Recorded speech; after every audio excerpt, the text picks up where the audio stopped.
Bonsoir les gars, pour cette vidéo nous allons parler de Yopougon avec EVDJ qui va tenir cette conférence pendant une trentaine de minutes pour expliquer pourquoi Diao Foué doit s'aligner derrière Michel Gbagbo.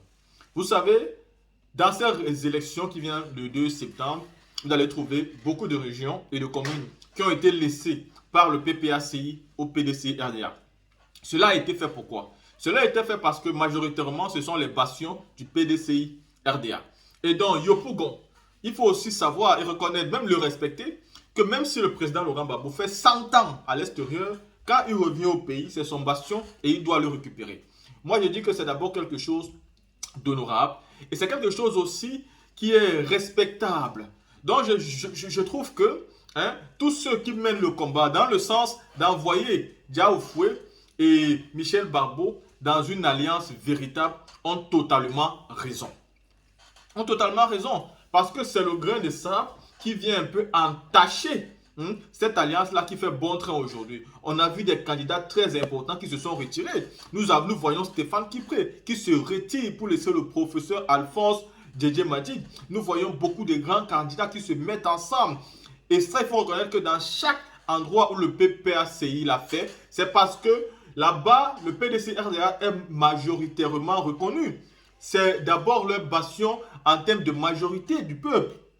À Yopougon, majoritairement sur le président Laurent Gbagbo. Est-ce que vous savez pourquoi une alliance est importante? Une alliance n'est pas importante pour garantir la victoire. Parce que Michel Gbagbo peut gagner même s'il n'y a pas d'alliance. Une alliance n'est pas importante seulement pour garantir la victoire. Une alliance est importante dans le sens où elle protège contre la fraude électorale massive. Elle protège contre la contestation.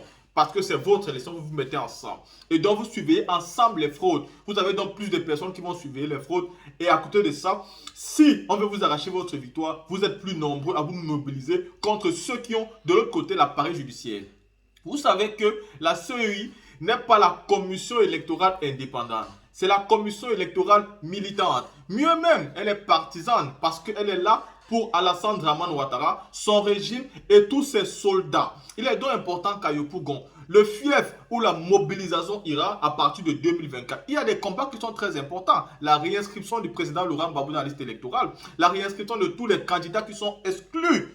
Maintenant, dire non au quatrième mandat d'Alassane Dramane Ouattara. Il y a trop de combats qui sont importants pour qu'aujourd'hui, des individus pensent plus à leurs intérêts personnels qu'à l'intérêt supérieur du peuple. Il faut donc respecter les bastions des candidats quand on est dans une alliance et accepter de se mettre derrière celui qui est majoritairement reconnu comme ce bastion l'appartenant, sachant que si on va avec lui, nous assurons notre victoire, mais pas que, nous assurons aussi la protection de notre victoire et le contrôle absolu de la fraude massive. La team ceci étant dit, je vous laisse ici être entretenu par Hervé Djedje qui va vous entretenir, comme j'ai dit au début, pendant une trentaine de minutes. Deux candidats et le PPACI a accepté 4 candidats. Voilà. C'est ce qu'est. Tout à l'heure, ce que je voulais dire, et puis j'ai salué la camarade qui vient d'arriver, que je n'ai pas vu il y a longtemps. Samba David est en train de dire que ils sont sur le terrain et que nous, on n'était pas sur le terrain. C'est-à-dire, pendant les 10 années où nous, on n'était pas sur le terrain, là, PDCI, il parle du PDCI ou bien il parle de Diao Foué. Je répète, il parle de PDCI ou bien il parle de Diao Foué. Les 6 députés, parce qu'à Yopougon seulement, ils ont demandé 6 députés. Vous comprenez? Et le PPACI était sûr de gagner. C'est comme dans les zones où le PDCI est sûr de gagner là, le PPACI laisse la place au PDCI comme tête de liste. Parce que nous, notre manière de faire la politique, c'est comme ça. Quand nous avons signé une alliance et que nous disons que nous sommes alliés, alors nous marchons comme des alliés. Il y a des zones où on a accepté que le PDCI soit en tête parce que ces zones-là sont des bastions du PDCI. Mais Yopougon de Gbagbo, même si ça fait 100 ans on n'est pas là, Yopougon là c'est pour Gbagbo. Tu comprends pas ça, Samba David? Même si on fait 100 ans qu'on n'est pas à Yopougon, mais ça ne veut pas dire, tu dis on n'était pas sur le terrain, c'est que c'est toi qui n'étais pas sur le terrain. Samba David, à Yopougon là, quand Gbagbo était encore en prison, à Figayo, place CP1, ceci, cela là, il y avait des rencontres, il y avait des réunions, il y avait des meetings. Les agora et parlements sont installés. Tout ça parce que ce sont des soutiens du président Laurent Gbagbo. Donc tu ne peux pas dire aujourd'hui que nous n'étions pas là, que ça fait 10 ans que nous n'étions pas là sur le terrain. Le terrain là, c'est le terrain de Gbagbo. Va partout, va ailleurs. Mais le terrain de Yopougon là, c'est Yopougon de Gbagbo. Il est là, même dans le film, même si on dort même, c'est pour Gbagbo. Même si tu rêves même, c'est Gbagbo tu vois. C'est-à-dire tu vois l'image de Gbagbo Laurent à Yopougon. Tu ne peux pas voir l'image de quelqu'un d'autre. S'ils veulent, ils n'ont qu'à circuler là-bas, ils n'ont qu'à se promener, ils n'ont qu'à partager des sacs de riz dans chaque maison. Ils n'ont qu'à déposer des billets de banque dans chaque maison. C'est Yopougon de Gbagbo. Personne ne peut gagner là-bas. Si le RDR, RHDP a gagné à Yopougon, c'est parce que les militants, les soutiens du président Laurent Gbagbo ne sont pas allés voter. Ils étaient en train de bouder. C'est pour ça qu'ils ne sont pas partis. Tu comprends ça?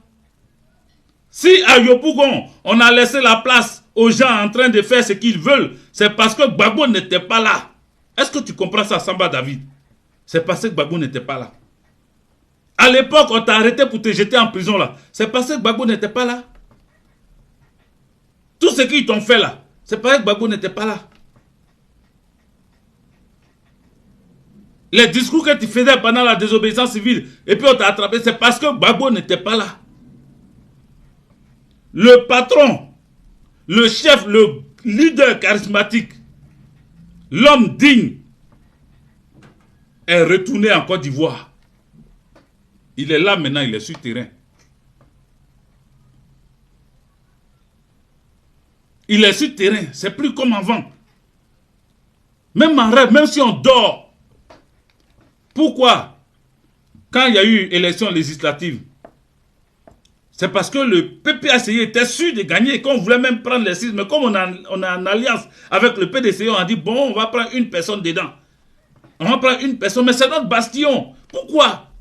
On a accepté dans notre bastion de mettre quelqu'un député du PDCI. Sinon, si on montrait 6 PPACI, les 6 PPACI allaient être députés. Et puis, il n'y a rien. Faut y te boire là, comme les Goulas le disent. Il n'y a rien. Mais on a dit d'accord, on va vous accorder un candidat. Mais vous êtes allé plus loin. Vous avez dit non, il faut vraiment, avec négociation, avec discussion, le président Bédié, sur 6 candidats, il a obtenu 2. On a accepté. Quand vous êtes allé jusqu'à 2, là, on a accepté quand même. On n'a pas refusé. Mais c'est notre bastion. On a des gens qui ont souffert pendant des années que le président Laurent Gbagbo n'était pas là. On a des gens qui ont souffert, qui ont besoin d'être restaurés. Yopougon, là, c'est notre coin. C'est notre bastion. On devait reprendre Yopougon. Et les 6 députés devaient être PPACI. Et puis vous, PDCI, qui étiez là depuis il y a longtemps, là, vous aurez dû prendre d'autres zones où vous étiez. Vous avez eu des collaborations avec le RHDP. Aujourd'hui, vous êtes alliés à nous. Donc, au nom de notre alliance, il y a des pas qu'il faut poser, il y a des pas qu'il ne faut pas poser. Au nom de notre alliance, on doit éviter le genre de personnes comme toi, Samba David, qui dit que tu n'es pas du PDCI, mais tu es aujourd'hui le conseiller d'un candidat PDCI.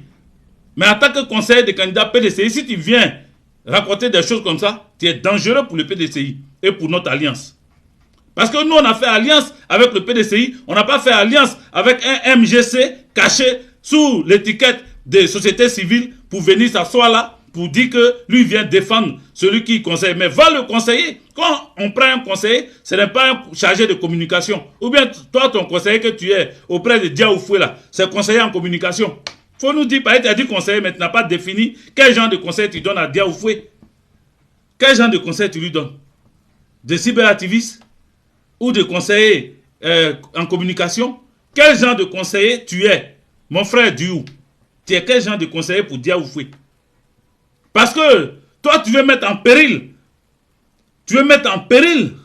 Oui, je pèse mes mots. Tu veux mettre en péril notre alliance avec le PDCI. Mais tu es trop petit. Tu es trop petit. Mon frère Diou, tu es trop petit pour mettre en péril l'alliance PDCI, PPACI. Tu es trop petit pour mettre ça en péril. Parce que c'est, comme on appelle, une parole de dignité qui a fait que cette alliance est née. Une parole de dignité venant des 2 leaders. Le président Henri Konan Bédié a dit au président Laurent Gbagbo, on doit redonner la Côte d'Ivoire aux Ivoirois. Est-ce que c'est rentré dans Youkou là? On doit redonner la Côte d'Ivoire aux Ivoirois. Voici ce qu'il a dit. Et il a à pied d'œuvre pour ça. Parce qu'il a vu, pendant la désobéissance civile, Henri Konan Bédié, le président Henri Konan Bédié est une marque déposée en Côte d'Ivoire. Je répète, pour ta compréhension, pour ta bonne compréhension. Le président Henri Konan Bédié est une marque déposée en Côte d'Ivoire. Quoi qu'il arrive, quoi qu'il en soit, aucun président, je dis bien aucun président élu, que ce soit démocratiquement ou par les armes en Côte d'Ivoire, ou par la prise des armes en Côte d'Ivoire, ne peut se substituer pour créer des problèmes à Henri Konan Bédié. C'est une marque déposée en Côte d'Ivoire. Donc on ne touche pas à un grain de ses cheveux. Tout le monde sait ça. Tous les opposants que tu vois là, s'il devient président un jour, eux tous savent ça. C'est Alassane Draman Ouattara, l'avènement du diable en Côte d'Ivoire. C'est Alassane Draman Ouattara, lui qui a pu mettre un imam en prison, lui qui a pu arrêter des pasteurs, l'homme comment on appelle, qui transfère les Ivoirois à la CPI. C'est lui, Alassane Draman Ouattara, grâce à lui, des gens qui sont allés le voter, des gens du Nord pour qui il se battait, sont allés dormir au cimetière. C'est lui là, c'est lui, c'est sur lui. C'est sous lui seul qu'on voit ça. C'est lui qui fait l'exception. Et c'est lui qui s'est permis, il a eu l'audace d'aller assiéger le domicile du président Henri Konan Bédié. Donc Henri Konan Bédié, quand il sort de là, il tape du poing sur la table et puis il dit on doit redonner la Côte d'Ivoire aux Ivoiriens. Parce que Alassane Draman Ouattara, ce tapatride, ne peut pas se permettre de moi, Henri Konan Bédié, le garant de, comment on appelle, du prix Félix Houphouët-Boigny de la paix. Il ne peut pas se permettre de venir encercler chez moi, lancer des gaz lacrymogènes chez moi, frapper des gens au devant de mon domicile, et puis m'empêcher même d'aller faire mes courses. Il me bloque chez moi pendant des jours. Il a osé le faire. On va lui arracher ce pays-là. Ce qui a fait que Henri Konan Bédié est allé voir le président Laurent Gbagbo. Ils se sont rencontrés, ils ont parlé. Pour ne pas qu'on puisse les écouter, ils sont allés se mettre dans le champ de cacao. Il dit non, le président Laurent Gbagbo, comme il y a longtemps il a quitté la Côte d'Ivoire, on est venu le faire visiter le champ d'Henri Konan Bédié parce que les satellites étaient en train de chercher. Les radars cherchaient. Qu'est-ce qu'ils sont en train de se dire? Qu'est-ce qu'ils sont en train de te dire? Ils ont dit quoi? Ils ont parlé de quoi? Ils sont en train de se dire quoi? Mais ils ne peuvent pas parce que les oiseaux sont en train de chanter dans les champs. Dans les champs là-bas, les animaux sont en train de faire des cris. Donc ils ne peuvent pas intercepter la causerie du président Laurent Gbagbo et le président Henri Konan Bédié. C'est une alliance très forte. Les gens sont là, oui, mais l'alliance PDCI, PPACI, c'est un peu faible. Est-ce que ça, là, ça va durer? Est-ce que ça va tenir, les amis? Quittez dans ça. Quittez dans ça. Quittez dans ça. Et tous ceux qui vont se lever pour vouloir détruire cette alliance vont échouer. Ça ne sera pas Henri Konan Bédié, ça ne sera pas le président Laurent Gbagbo. Ça ne sera pas les membres du PPACI, ça ne sera pas les membres du PDCI RDA. J'ai dit que Diou est dangereux pour Dia Oufoué. Il est dangereux. Pour cette alliance-là même, il est dangereux. Parce qu'il n'est pas PDCI. On l'a pris pour être conseiller. Mais il est dangereux. Parce que ses conseils visent à fragiliser l'alliance. Si à Yopougon, on n'est pas allié, mais Yopougon là, si quelqu'un doit être tête de liste là-bas, ce n'est pas PDCI. Je suis désolé. Je suis désolé de te le dire. Et le PDCI le sait. C'est comme ça à Daloa. Quelqu'un devait être tête de liste. Ce n'est pas le PPACI. Parce qu'à Daloa, il y a des icônes, il y a des anciens, il y a des maîtres des lieux à Daloa. Le challenger, celui qui pouvait renverser la baraque, et puis ça allait être vraiment tendu là-bas. Ça allait se jouer à quelques voix près. C'est Stéphane Kipré, le vice-président Stéphane Kipré. Ayant compris ça, le doyen a appelé son fils. Ils se sont assis sous la bannière de l'alliance PDCI, PPACI. Le doyen a dit à son petit, on n'a qu'à aller. Pas en rang dispersé. Suis-moi mon petit. Tu as de l'avenir. Moi, je suis en train de finir. Donc, il faut m'accompagner. Tu n'es pas loin d'être vice-président. Tout ça, c'est bienvenu. Mais il faut qu'on prenne notre pays, notre ville là. Daloa là, on doit prendre ça. On ne doit plus laisser ça. Parce que à Daloa, les rebelles ont pris Daloa. Le RDP, RDR là, quand ils étaient encore RDR, MPCI là, ils ont pris Daloa. Et il y a eu des morts à Daloa. Donc on ne donne pas Daloa au RDR. Donc mettons-nous ensemble. Sur la table des discussions, l'accord a été signé. Le VP Stéphane Kipré, qui a aussi travaillé, il n'était pas là il y a longtemps, mais quand il est venu, il a essayé de rattraper. C'est vrai, c'est pas facile, mais il a essayé de rattraper. Et la manière dont il a rattrapé, et comme il est investi par la main puissante du président Laurent Gbagbo, Daloa était prêt à lui donner les régionales. Mais il a écouté quand même son doyen. Et au nom de l'Alliance, ils se sont assis. Va voir, vas-y voir, là-bas, chez les Ouai, Hubert Oulaï, le président exécutif Hubert Oulaï, il s'est entendu encore avec un gars du PDCI et RDA là-bas. Ils se sont mis en alliance. Et ils ont compris que, le PDCI, RDA a compris que, l'homme fort qui peut rapporter la victoire pour qu'on arrache ces régions-là à ces rebelles, il s'appelle Hubert Oulaï. Il a été investi là-bas, accompagné du PDCI. Donc quand on revient à Yopougon, il faut vous calmer, chers amis. Prenez vos calmants, buvez vos calmants et asseyez-vous. Ce n'est pas Samba David qui va nous inquiéter. Non, tu peux être son communicant, tu peux être son conseiller, tu peux être même son vice-président. Peut-être ta première poste au conseil municipal. Mais conseil municipal, là, tu n'auras pas ça, Samba David. Tu ne seras pas conseiller municipal. Mais comme Michel Gbagbo est un fils digne et c'est quelqu'un qui a vu le travail de son père, qui sait comment son père travaille. Il a vu son leader travailler. Donc Michel Gbagbo peut travailler même avec ses adversaires les plus farouches. Ndrea Krabature, soit salué. Vous êtes 600, mettez des cœurs et partagez. Michel Gbagbo pourra travailler avec toi, donc je ne peux pas dire jamais tu seras conseiller municipal. Parce que Michel Gbagbo est capable même de travailler avec toi comme conseiller municipal. Il est capable de travailler avec toi parce que c'est comme ça son père est. Son père prend ses adversaires les plus farouches et puis les met dans le travail. Il leur dit, est-ce que tu es compétent? Viens travailler. Ah, mais j'ai fait des choses par le passé. J'ai été insulté, j'ai été traité de tous les noms. J'ai gâté ton nom, j'ai sali ton nom, ton image. Il dit, viens, laisse tout ça là, c'est passé. Pour la Côte d'Ivoire, viens, on va travailler. C'est comme ça que Gbagbo Laurent. Donc Michel est capable de t'appeler. Donc je ne peux pas dire jamais. Mais si c'est sur Diaoufoué, tu comptes pour être conseiller municipal, tu as raté parce que Yopougon là, Diaoufoué ne peut pas être maire là-bas. Il peut, si il continue à suivre, il peut être vice-adjoint au maire. Voilà, Michel Gbagbo peut le prendre comme adjoint au maire. Mais Yopougon, attends, on va avancer. C'est ce qui explique que le PPACI a plus de députés à Yopougon que le PDCI. Écoutez-le. 5 et c'est Dia qui devrait être éjecté. Et c'est le président Bédier qui a dit non, Dia ne sera pas éjecté, il faut que vous nous donnez 2 députés. Mais depuis que Dia a été élu, depuis 2021, il ne s'est jamais reposé. Il a travaillé, il a fait parler de lui. Sinon, avant, quand il sortait, il attendait que Michel Gbagbo vienne pour qu'on dise qu'il est avec le fils de Gbagbo. Mais quand il a... Vous voyez la vérité qui vient de sortir là. Il dit que Diaoufoué, c'est à partir de 2021, quand il a été élu député, qu'il a commencé. C'est son conseiller qui parle. Hein. Donc écoutez, conseiller. C'est pour ça qu'il dit, lui là, il va mettre à mal le travail de Dia.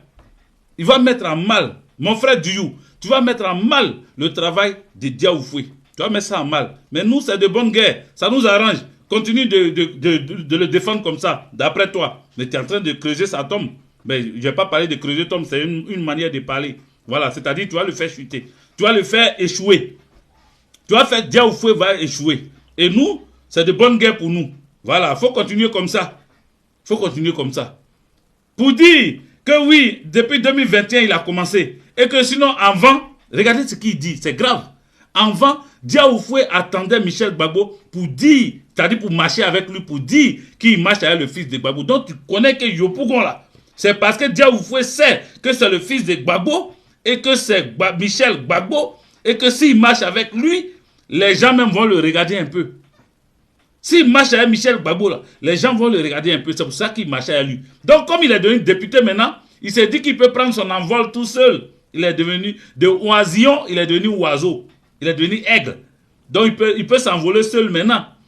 Donc, lui, comme il peut s'envoler seul, il t'a envoyé pour que toi, tu vas venir salir la réputation de celui à qui il se collait pour marcher dans les rues. Pourquoi on le regarde à Yopougon? C'est parce qu'il marchait avec Michel Gbagbo, évidemment, effectivement, pardon. C'est parce qu'il marchait avec Michel Gbagbo, effectivement, que les gens le regardent et puis ils le connaissent. Dia Oufoué, depuis que Gbagbo était en prison, là, Dia Oufoué était où? Il était où? Yopougon était là. Depuis le président Laurent Gbagbo était enfermé. Depuis que le FPI était en lambeau, les gens poursuivaient les Aboudraman Sangaré, les gens poursuivaient, ils ont mis beaucoup de cadres du FPI de l'époque en prison. Dia Oufoué était où? Pourquoi à ce moment il n'a pas mis sa candidature pour être député à Yopougon? Pourquoi à ce moment il n'a pas mis sa candidature pour être député, pour être maire à Yopougon? Pourquoi à ce moment-là il n'est pas sorti? Il a fallu qu'il vienne se coller à un digne fils. Il vient de se coller à Yopougon de Gbagbo en fils pour que lui, on entende son nom. Toi-même, tu viens de dire ça. C'est pas moi qui ai dit, hein. Attends, il a ramené un peu pour que tu as répété ça. Le PCI 1, ils ont dit non. Écoutez-le. Comme nous sommes en alliance. Cheki Oulaï, big up à toi. Dame Oulaï. Laissons-nous 3-3. EDS a refusé, c'est-à-dire le PPACI a refusé. Mais pourquoi même? Et c'est avec les négociations que le PCI a accepté deux candidats et le PPACI a accepté 4 candidats. C'est ce qui explique que le PPACI a plus de députés à Yopougon que le PDCI. 5 et c'est Dia qui devrait être éjecté. Et c'est le président Bédier qui a dit non, Dia ne sera pas éjecté, il faut que vous nous donnez 2 députés. Mais depuis que Dia a été élu, depuis 2021, il ne s'est jamais reposé. Il a travaillé, il a fait parler de lui. Sinon, avant, quand il sortait, il attendait que Michel Gbagbo vienne pour qu'on dise qu'il est avec le fils de Gbagbo. Voilà. Et il y a un Diaby. C'est-à-dire, moi, ce qui m'étonne, le RHDP, mais ça ne m'étonne pas, je les connais. C'est comme ça qu'ils sont. Ils aiment bien venir nous titiller. Ils aiment bien venir se mettre derrière ceux qui sont opposés à nous pour pouvoir se faire entendre. Parce que leur mentor ne leur propose rien. Ils n'ont pas de vision. Leur mentor là, quand ils sont là, regardez son travail, c'est tout. Donc quand on parle politique entre nous, les RDR sont obligés d'être là. Voici un Diaby. Son Diaby là même, il écrit ça en bizarre. Donc lui-même, c'est pas un Diaby ni de Côte d'Ivoire, ni du Mali. On ne sait pas de quel Diaby il est. Mais il s'est donné un nom Diaby, il s'appelle Fas Diaby. Il écrit quoi? Il dit Dia Oufoué est aussi le fils d'eux. Mais Dia Oufoué est le fils d'eux. Tu connais le patronyme, tu connais la famille de Dia Oufoué? Parce que Oufoué, moi mon oncle, paix à son âme, mon oncle, il s'appelait Oufoué Boigny. On l'appelait Oufoué Boigny. J'ai un autre oncle il s'appelle Yao Jules. Pourtant c'est Yohou. Mais comme Oufoué Boigny, à l'époque, cherchait des bêtés pour casser leur carrière, comment on appelle, les familles bêtées, avec l'histoire du Guébier, hein, parce que je vous ai dit, je suis pas encore historien, voilà, je ne suis pas historien, mais je connais un peu l'histoire, donc je peux vous expliquer un peu. Quand il y a eu le génocide des Guébiers là, hein, les bêtés, Dida et autres ont commencé à se donner des noms. C'est pour ça que tu vas entendre les Lida Kwasi, tu vas attendre les Yao Jules, Yao Jules. C'est pas le même Yao Jules dont vous connaissez là. J'ai dit mon oncle, il était gendarme. Il s'appelait Yao Jules. Mais on lui a donné Yao Jules parce que dès qu'on lui a donné Yao Jules là, Oufoué Boigny l'a gradé jusqu'à il est devenu colonel. Vous comprenez? Donc les parents bêtés donnaient des noms baoulés à leurs enfants pour que ils puissent, comment on appelle, grimper des échelons. Et beaucoup de bêtés ont eu des noms comme ça, des noms de baoulés, pour pouvoir avancer. Mon oncle, le petit frère de ma mère, s'appelait Oufoué Boigny. Vous comprenez? S'appelait Oufoué Boigny. Donc, pour dire Oufoué là, je ne connais pas. Hein. C'est pour ça que je vous ai dit, on n'est pas ici pour parler de patronyme. Mais comme lui, il a évoqué quelque chose Il a évoqué quelque chose. Vous comprenez? Il a évoqué, il vient de dire que Diaoufoué, depuis 2021, il marchait, il se collait à Michel Gbagbo parce que Michel Gbagbo est le fils Gbagbo, c'est-à-dire le nom Gbagbo là. Et comme Yopougon, c'est Yopougon de Gbagbo, il fallait s'accointer, il fallait se frotter à Michel Gbagbo pour se faire connaître aussi. Donc celui qui me dit, le diable qui vient dire ici, que oui, il y a comme on appelle, que oui, comme on appelle, Diaoufoué est aussi le fils de qui il est. Et puis s'il est le fils d'eux là, tu sais ce qui s'est passé en Côte d'Ivoire. On ne va pas refaire l'histoire. On veut garder la mémoire du président Feu Félix Houphouët-Boigny intacte. On veut garder sa mémoire intacte. Donc ne nous amenez pas sur ce terrain-là. Sinon, en Côte d'Ivoire, on sait ce qui s'est passé. On connaît l'histoire de la Côte d'Ivoire. C'est pour ça que je vous ai parlé des Guébiers qui ont été génocidés. Quand, comme on appelle, Houphouët-Boigny a envoyé les Wassana Kodé pour aller tuer les Guébiers là. On était tous, nous on n'était pas connus, mais nos parents étaient encore là. Et l'histoire était tue. Mais on n'a pas gardé de rancune. Quand Gbagbo Laurent est venu, il est devenu président. Il a pris Wassana Koné qui a tué les Guébiers. Il a pris Wassana Koné pour le nommer. Vous comprenez? C'est comme ça, ça y est. On va quitter sur ce terrain-là. Donc ce n'est pas le patronyme de Diaoufoué. C'est pas parce qu'il s'appelle Diaoufoué. Sinon avec son Diaoufoué lui seul là. S'il vient à Yopougon, il va tomber. Peut-être il peut gagner à Yamoussoukro. Mais à Yopougon là, il ne peut pas gagner à Yopougon. Ça là, il n'a qu'à prendre Houphouët-Boigny. Lui-même, il n'a qu'à prendre Félix Houphouët-Boigny. Et puis il n'a qu'à dire, il est le petit-fils de Félix Houphouët-Boigny. Avec ça là, il va tomber. C'est pour cela que je vais vous faire, comment on appelle? Je vais ouvrir une parenthèse pour vous montrer quelqu'un par exemple. Regardez, monsieur Thiam. Thiam, on dit c'est le petit-fils d'Houphouët-Boigny. Il est maman Baoulé, il est ceci, cela, et puis sénégalais, et puis Baoulé. Ça c'est vous qui voyez. Mais en Côte d'Ivoire là, il ne sera pas président. Bon, on a vu pour Ouattara. Donc on s'est dit que, ne dites pas ça. Vous avez dit jamais Ouattara sera président, mais il est devenu président à coup de bombe. À coup de bombe. En tout cas, il a eu réussi à coup de bombe. Mais dans l'allure où on est en train de partir, dans maintenant la nouvelle cartographie, cartologie, ou je ne sais pas comment on peut dire ça, dans la nouvelle géopolitique de la Côte d'Ivoire, on ne peut pas compter sur coup d'État ou les armes de quelqu'un pour imposer quelqu'un. C'est fini ça. C'est fini. C'est fini, c'est fini. C'est terminé. C'est terminé. Ça ne peut plus avoir lieu comme avant. C'est fini. Vous comprenez? Donc, ils ne vont pas nous imposer un certain Thiam parce qu'il est le petit-fils d'Houphouët-Boigny. C'est parce qu'il est de la famille de Nana Houphouët-Boigny. On s'est mort. Voilà. On ne peut pas accepter ça. On ne peut pas accepter ça. Voilà son ami qui a été se battre. Ousmane Sonko a été se battre au Sénégal. Il n'a qu'à aller chercher place là-bas. Voilà. Il n'a qu'à aller se battre pour être président au Sénégal. Pas en Côte d'Ivoire. Après, Alassane Draman Ouattara, c'est fini. Il n'y aura plus un étranger ou un apatride qui va devenir président en Côte d'Ivoire comme ça encore. Même s'il prend l'arme nucléaire pour venir, il ne sera pas président en Côte d'Ivoire encore. Les donnes sont en train d'échanger un peu à peu. Donc, je tenais à vous dire ça. Donc, ce n'est pas parce qu'il s'appelle Diaoufoué. Parce que lui-même, il sait que son Diaoufoué là, il ne pouvait pas se présenter lui seul. Même s'il va en candidat libre, il n'allait pas gagner. Il est maintenant collé avec Michel Gbagbo. Et comme on le connaît maintenant, il se détache. Maintenant, il veut être maire. Il veut être maire. Il veut être maire. Lui, il ne veut plus être... voilà, il ne veut plus marcher. Même, il ne veut plus même s'attendre. Mais sachez qu'ils ne sont pas en guerre. Ce sont les gens comme les Samba David là qui viennent faire la guerre. Sinon, Diaoufoué avec Michel Gbagbo, ils ne sont pas en guerre. Voilà.